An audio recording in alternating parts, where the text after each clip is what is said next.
حد فهم حاجة؟ العالم مخيف. الناس مش قادرة تفهمنا.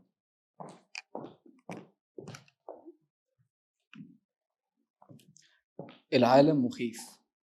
الناس مش قادرة تفهمنا. في ناس بتحبنا وناس منعزلة عننا. في ناس بتتعلم عشان تساعدنا وناس بتبعد عشان تتجنبنا. وجودك وسطينا صوت وأمل لينا. بابا وماما بيحبوك. ده إحساس الصم وضعاف السمع دايما وفي كل لحظة. إحساس بالعزلة، شعور بالتهميش، رفقة التجاهل ولمسة العجز. الشخص الأصم لو كان قادر يتكلم من خلال أي كورس أو أي برنامج تدريبي كان سهل على حياته ودنيته. بس بالعكس، إحنا اللي في إيدينا نتعلم ولو أساسيات بسيطة عن لغة الإشارة، ومع ذلك بنستسهل ونقول معاق. معلش، الحكاية بدأت مع أول يوم بولادة طفل، ولحد سنتين فقد بعدهم حاسة السمع، ومعاهم فقد القدرة على الكلام. بس ربنا كان له حكمة. بعد ما أصبح العالم كله صامت بالنسبة له، دخل مدرسة من مدارس الصم وتعلم وحب بنت جميلة جدا، وقرروا إن هم يتحدوا العالم كله سوا وبلغتهم. قرروا إن هم يتحدوا العالم بكل صعابه. ومع أول مولود ليهم تيجي فرصة الحياة تاني بالنسبة لهم، فرصة للتواصل مع المجتمع من تاني. معقول هنقدر نتكلم تاني مع الناس ونعبر عن نفسنا؟ معقول؟ خلاص بص، احنا نعلمه لغة الإشارة الأول وجدته تعلمه الكلام. بس استنى نوثق اللحظة دي. ماما يا حبيبي، ماما. استني بقى. بابا. بقول لك ايه؟ ماما. ماما. بابا. لغة الإشارة بسيطة جدا. احنا بنتكلم في أكتر من 7.5 مليون شخص في مصر. 7.5 مليون شخص في مصر و72 مليون شخص في العالم محتاجين مننا مساعدة حقيقية من القلب، مش بالتطامن وبس. يمكن لغة الإشارة بترجع للقرن ال15، ولكننا دايما بنقول إن في تشابه كبير قوي بينها وبين بعضها. عندنا 300 لغة في العالم، كل دولة ليها قاموسها وفقا للغة بتاعتها. ولكن خليني اقول لكم على حاجه مهمه جدا.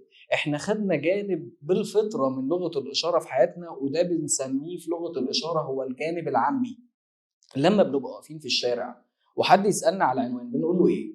اخر الشارع، يمين، شمال، فوق، تحت، في وشك، اكل، اشرب. طب فاكرين زمان لما كنا في المدارس لما نيجي نقاطع المدرس في نص الحصه عشان ندخل الحمام كنا بنشاور له ازاي؟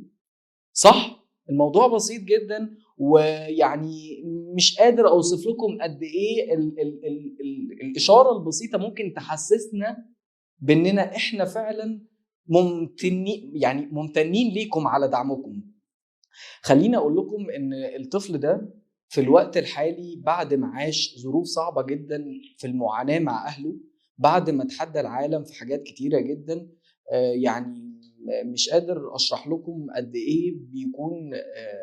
يعني خليني اقول ماذا لو صحيت في يوم لقيت نفسك فقدت القدرة على السمع. تخيلوا بس معايا في 10 ثواني كده.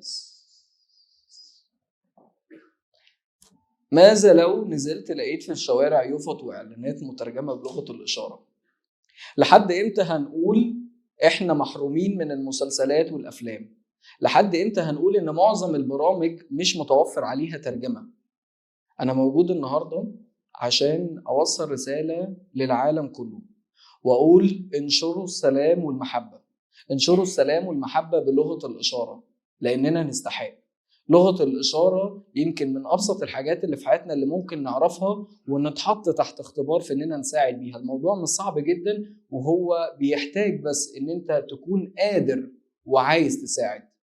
فيعني الحقيقة انا لو هنهي كلمتي فانا هنهي كلمتي بان انا اشكر القانون الدولي لدعم الاشخاص ذوي الاعاقه. هشكر العالم اللي امن بينا وساعدنا. هشكر الناس اللي ما زالت مؤمنه بينا ومؤمنه برسالتنا. اتعلموا وانشروا لغه الاشاره للجميع لاننا بنحبكم. وبالمناسبه 17 فبراير زي النهارده كان يوم لولادة طفل. الطفل ده هو اللي تحدى ظروف كتيرة قوي مع والدته ووالده علشان يوصل صوت مهم للعالم، ويقول إن لغة الإشارة للجميع وإن مفيش مستحيل لأن ربنا كبير. فلو هشكر فأنا هشكر والدي ووالدتي لأنهم أصحاب الحكاية وهم أبطالها، فأنا ابنهم وليا الفخر. شكرا لكم جميعا.